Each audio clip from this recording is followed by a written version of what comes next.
افغانستان د ځان بسیا په لور د اشرف غني تاریخي کارنامه. ګرانو لیدونکو السلام علیکم.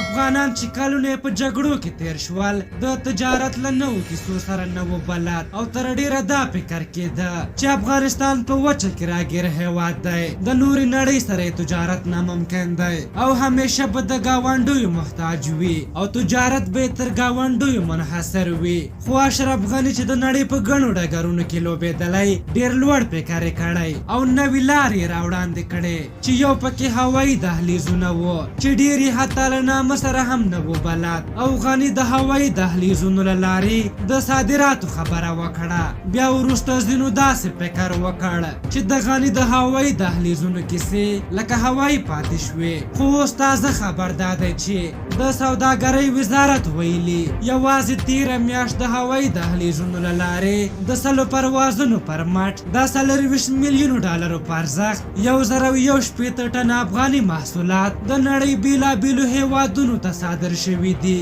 د سوداګرۍ وزیر اجمل احمدي پر خپله ټویټر پاڼه لیکلي چې دغه افغاني محصولات هندوستان، چین، اروپا، انګلستان، امارات، سعودي عربستان، ترکیې، کویټ او اوکراین ته صادر شوي دي. د هغه په خبره هند ته په 32 الوطنو کې زعفران، چارمغز، انګور، خټکي، بادام، پسته او غالۍ صادرې شوي دي. په عین حال کې چین ته د 28 الوطنو پر مټ 692 ټنه جلغوزي صادر شوي دي. اروپا ته چې پاریس، زوریخ، جنوا، برلین، فرانکفورت، هامبورګ، رومانیا، سویډن، فنلنډ او هالند پکې راځي. د 1900 پروازونو له لارې 1 ټنه انار، غالۍ، لاسي صنایع، کراکول، بادام، طبي بوټي، د څارویو پوستکي او شاتوت صادر شوي دي. انګلستان ته بیا 6 پروازونو کې 1 ټنه وچه میوه، غالۍ او لاسي صنایع صادرې شوي دي. متحده عربي اماراتو ته بیا 9 الوطنې شوي چې 18 ټنه انار او بادام صادر شوي دي.